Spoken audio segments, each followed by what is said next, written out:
नमस्कार मित्रांनो, पुन्हा एकदा तुमचं स्वागत आपल्या यूट्यूब चॅनल हिस्ट्री ऑफ इंडियामध्ये. भला मोठा ताम्हिणी घाट आपण अर्ध्यावर पार करून आलोय आणि आपल्यासोबत बघा लक्ष्मण आणि दोन बघा मागं फोटो सेशन चाललंय. आणि तुम्हाला माहितीच आहे आपली राईड कुठे आहे. आज आपण चाललोय रायगडावरती. तर थोडासा प्रवास बाकी आहे. सकाळी जरा लवकर जायचं होतं बट काही कारणांमुळे उशीर झालाच. तर बघू आणखी आपला पुढचा प्रवास कसा आहे. तर चला.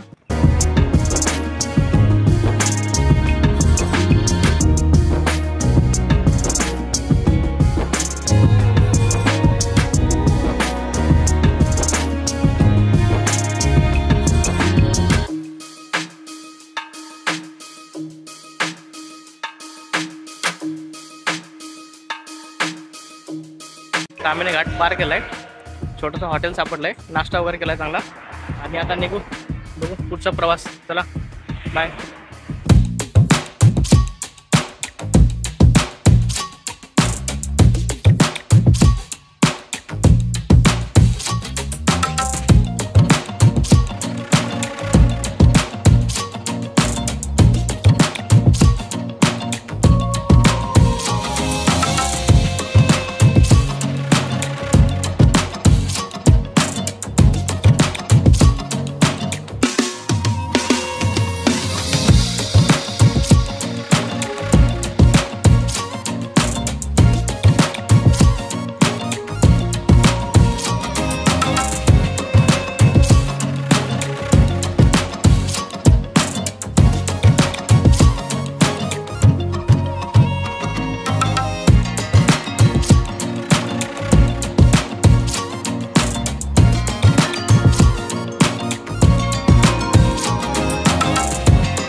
सो फायनली आपण आलो आहे गडाच्या पायथ्याला आणि गाडी इथं आपण पार्क केली आहे.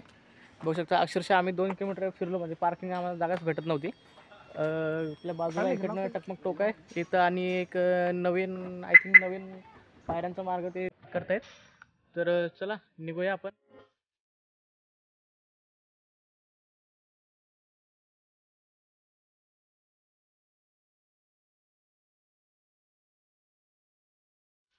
मित्रांनो, आपण आज आलो आहोत किल्ले रायगडवरती. किल्ल्याची उंची साधारणतः 2700 फूट आहे आणि किल्ल्याचा प्रकार हा गिरिदुर्ग प्रकारात आहे. किल्ल्याची जी चढाई आहे ती सोपी आहे. ठिकाण ही रायगड महाराष्ट्रामध्ये आहे. जवळचे गाव महाड आहे. डोंगररांग, सह्याद्री. किल्ल्याची स्थापना झाली आहे इसवी सन 1030 मध्ये आणि किल्ल्याला टोटल ज्या पायऱ्या आहेत त्या आहेत 1435. सो फायनली आपण गड चढायला सुरुवात केली आहे. ट्रेक चालू केल्याच दम लागलाय कारण 2-3 महिन्यानंतर परत रेंज ट्रेकला आपण आलोय.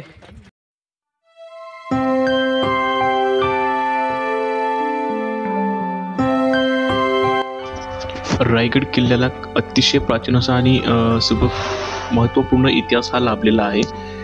500 वर्षापूर्वी फक्त तिथे एक टेकडीच्या स्वरूपात होता. रायगड या किल्ल्याचे प्राचीन नाव रायरी असे ठेवण्यात आले होते.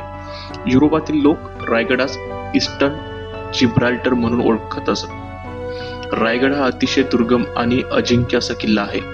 याला पूर्वी नंदद्वीप म्हणूनही ओळखले जात असे.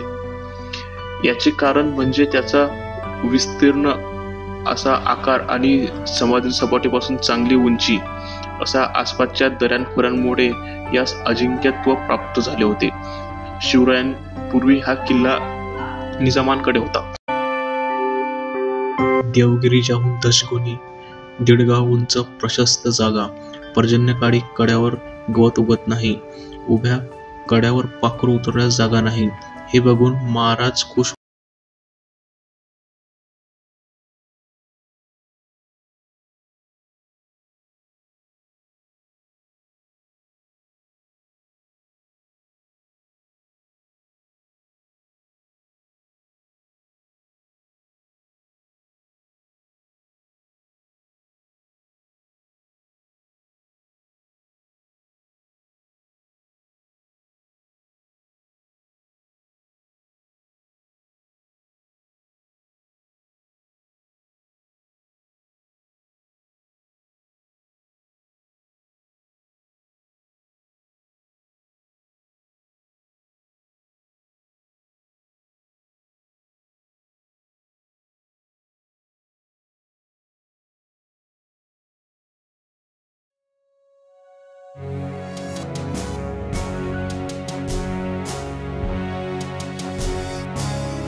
दरवाजाद्वारे रायगडात प्रवेश करता येतो.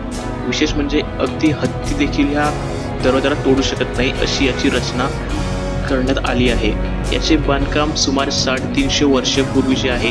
हा दरवाजा सूर्यास्तानंतर बंद होतो आणि सकाळी सूर्योदयानंतरही उघडतो.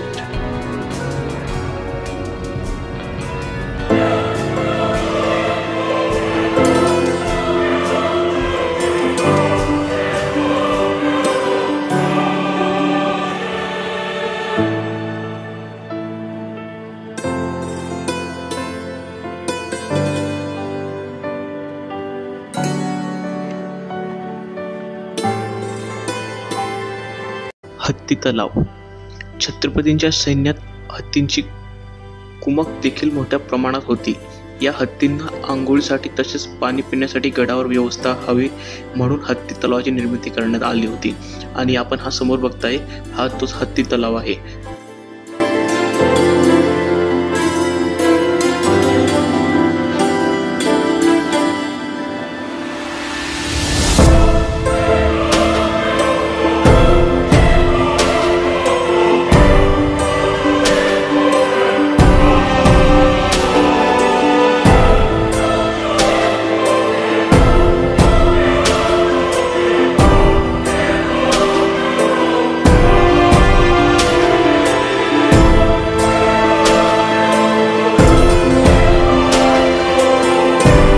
शिरकाई देवी मंदिर. शिवरायांच्या पुतळ्याच्या डाव्या बाजूने दिसणारे छोटे खाणी मंदिर म्हणजे शिरकाई देवीचे मंदिर होय. शिरकाई देवीला रायगड किल्ल्याची मुख्य देवता म्हणून ओळखले जाते. हे मंदिर लोकमान्य टिळक यांच्या काळामध्ये मावळकर या स्थापत्यशास्त्राने बांधले असे सांगितले जाते. हे मंदिर मूळ जरी नसले तरी त्यातील मूर्ती मात्र ही प्राचीनच आहे. शिरकाई देवीचे मूळ मंदिर हे राजवाड्यालगत होळीच्या टेकडावर डाव्या बाजूने होते.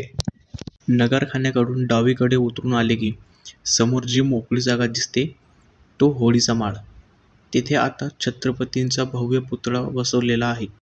पायथ्यापासून महाद्यापर्यंत रायगड किल्ला 1200 एकरामध्ये पसरलेला आहे बघा. हे वरचा प्लेन बॅग 100 एकरामध्ये तुम्हाला पाहायला मिळेल बघा. हे रायगड पाहताय मुलांना तुम्हाला रायगड किल्ल्याचा समजला तरी रायगडाची काही बारीक रोपण लोक रायगडावरती काय म्हणतात, आम्ही रोपणे रायगडावरती आलो, रायगडाच्या मिनिटापासून रिटर्न गेलो. हा रायगडाचा इतिहास म्हणजे बघा. ज्यावेळी प्रत्येक शिवभक्त हा रायगडाची पायवारी करायचा त्याला त्या रायगड किल्ल्याचं महत्व समजेल. कारण की का डोक्याचा हा जोपर्यंत पायाच्या खाली जात नाही ना तोपर्यंत कुणाला शिवभक्ताला रायगड किल्ल्याचं महत्व समजत नाही बघा. ते महत्व आज तुम्हाला आम्हाला समजलेलं आहे कारण की तुम्ही रायगडाची पायवारी केलेला आहे बघा. रायगड पाहताय माझ्यासोबत पण पाहताय एक दर्शन शक्ती ठेवायची कारण की आज रायगड किल्ला पाहताय. आपला कचरा हा कचरा कुठेच टाका कारण की आज आपण रायगड किल्ला आपल्या घराप्रमाणे म्हणा आणि आपण रायगड किल्ला फिरणार आहोत बघा. फिरण्याच्या अगोदर आपल्या शिवाजी महाराजांना आपले किती वर्ष माहिती आहे का, 50 वर्ष. त्यात शिवाजी महाराजांनी 10 वर्ष रायगडावरती काढले. संभाजी राजांना 32 वर्ष लाभले. त्यातले 9 वर्ष संभाजी महाराजांनी या रायगड किल्ल्यावरती काढले. शिवाजी महाराजांना 50 वर्ष लाभले. 350 गड किल्ल्याची स्वतः निर्माण केले. संभाजी महाराजांना 32 वर्ष लाभले. 9 वर्ष लढ्या किल्ला एका लढ्याकरी संभाजी महाराज झाले नव्हते बघा. म्हणून म्हटलं तर महाराष्ट्रामध्ये अडे कसे राजे होऊन गेले. बाप्पाच्या गादीवरती बसून राज्य केला पण महाराष्ट्रामध्ये एकमेव असा राजा होऊन गेला त्यांनी स्वतःची गाडी स्वतः निर्माण केले. राजे शिवछत्रपती राजे शिवछत्रपती. नगरखाना दरवाजा हा बाले किल्ल्यात जाणाऱ्या मुख्य दरवाजांपैकी एक आहे. अगदी सिंहासनासमोरच आहे. विशेष म्हणजे रायगडामध्ये दरवाजातूनच सिंहासनापर्यंतचा आवाज जाण्याची व्यवस्था करण्यात आली होती. सिंहासनाच्या जवळ जर तुम्ही नगरखान्याजवळ जर तुम्ही थांबलेत आणि तिथं अक्षरशः अशा बारीक आवाजात जर तुम्ही आवाज केलात तर सिंहासनापर्यंत आवाज जाईल अशी तिथली व्यवस्था होती. तिथलं हे टेक्निक त्यांनी त्यावेळेस वापरलं होतं.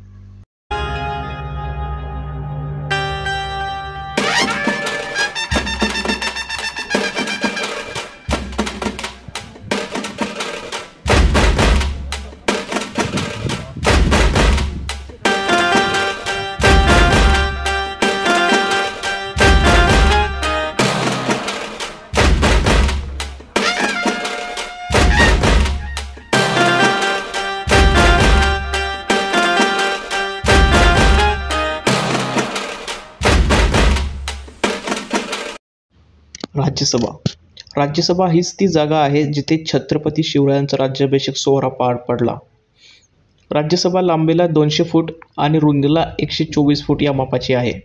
येथे पूर्व दिशेला तोंड करून छत्रपतींचे 32 मन रत्नजडित सुवर्ण सिंहासनाची स्थापना करण्यात आली होती. यशवंतराव मोरे हा जावळीचा प्रमुख रायगडावर पडून राहिला होता.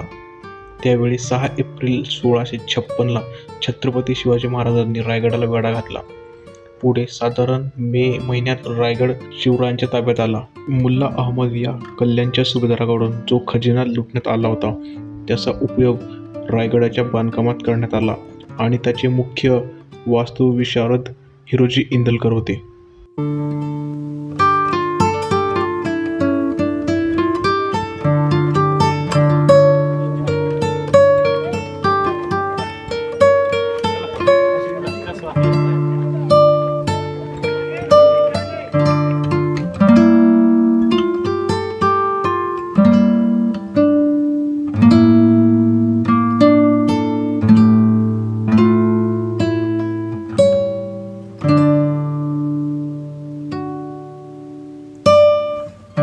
मेणा दरवाजा हा जो तुम्ही बघता हा मेणा दरवाजा आणि पालखी दरवाजा एक समोरासमोर आहे. मेणा दरवाजा आणि पालखी दरवाजा सरळ एका रेषेत आहेत. आपण रोपवेने जर गडावर आलात तर अगदी काहीशा पायऱ्या चढलं की हा मेणा दरवाजा आपल्याला दिसू लागतो.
स्तंभ गंगासागरच्या दक्षिणेस 2 उंच मनोरे दिसतात.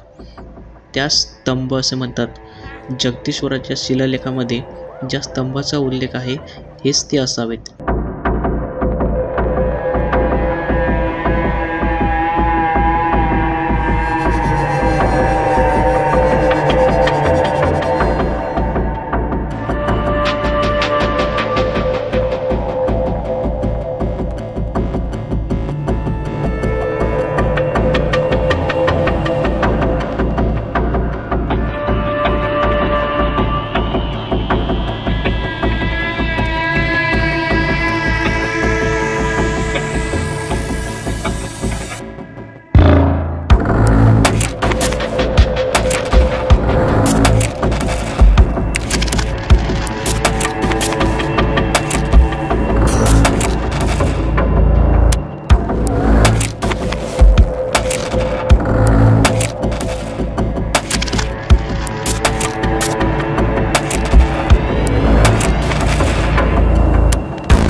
गंगासागर तलाव छत्रपती शिवाजी महाराजांच्या राज्याभिषेकानंतर सप्तसागर व महानद्यांचे आणलेली तीर्थे या तलावात टाकली गेली.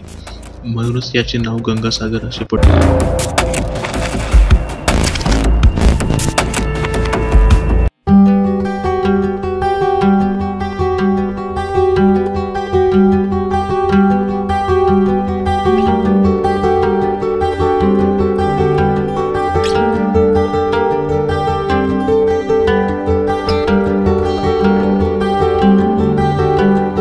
बाजारपेठ नगरखान्याकडून डावीकडे उतरून आले की समोर जी मोकळी जागा दिसते तो होळीचा माळ.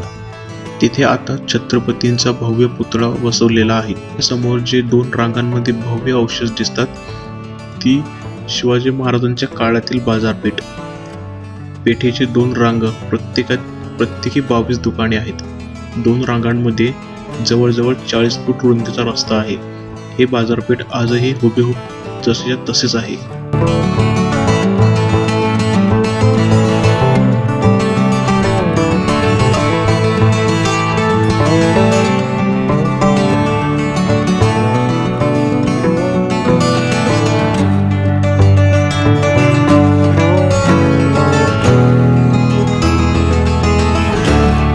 बाजारपेठेच्या खालच्या बाजूस पूर्वेकडील उतारावर ब्राह्मण वस्ती, ब्राह्मण तळे वगैरे अवशेष दिसतात.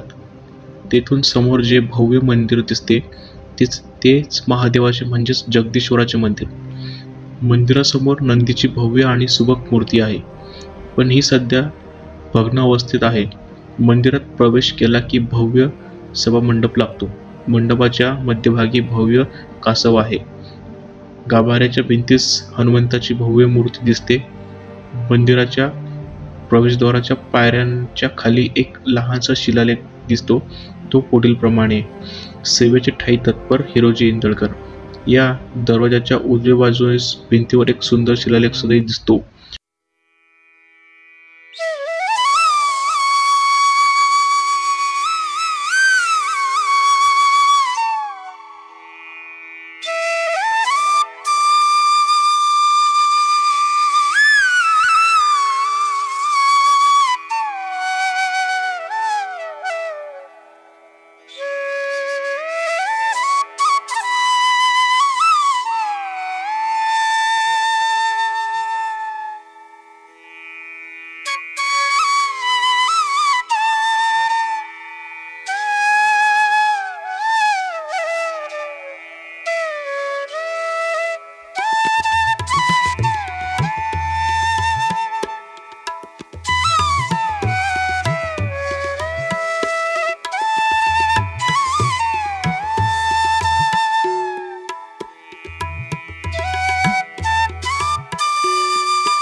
मंदिराच्या पूर्व दरवाजापासून थोडं अंतरावर जो अष्टकोनी चौथरा दिसतो तीच महाराजांची समाधी होय.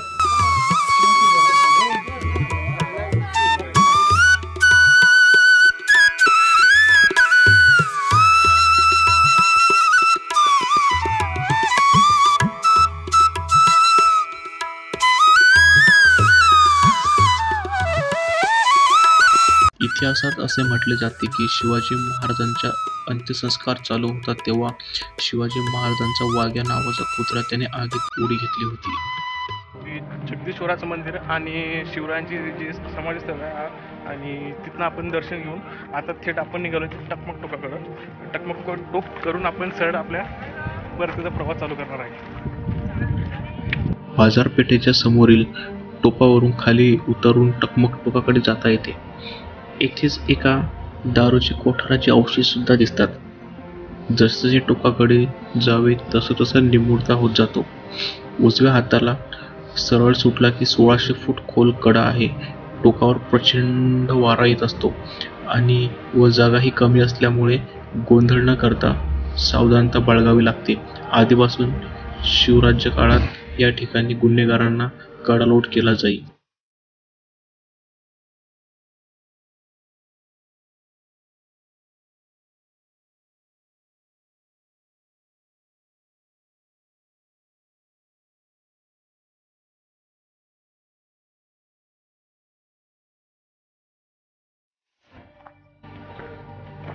टकमक टोकाचा थ्रिलर बघून अक्षरशः अंगावरती काटे आलेत आणि आता टकमक टोक बघून आपण निघालोय आपल्या परतीच्या प्रवासाला. आता परत जेवढं आपण 2000 पायऱ्या चढून आलोय तेवढ्याच परत आपल्याला उतरायचे आहेत. तर चला मित्रांनो, तुम्हाला व्हिडिओ कसा वाटला कमेंटमध्ये नक्की सांगा. काय राहिलं सर ते पण सांगा. चॅनलला सबस्क्राईब, लाईक आणि व्हिडिओला तुमच्या मित्रांमध्ये शेअर करा. सो भेटूया पुन्हा एकदा नवीन व्हिडिओमध्ये, नवीन ठिकाण, नवीन लोकेशन, नवीन इतिहास. जय शिवराय, जय शंभूराजे.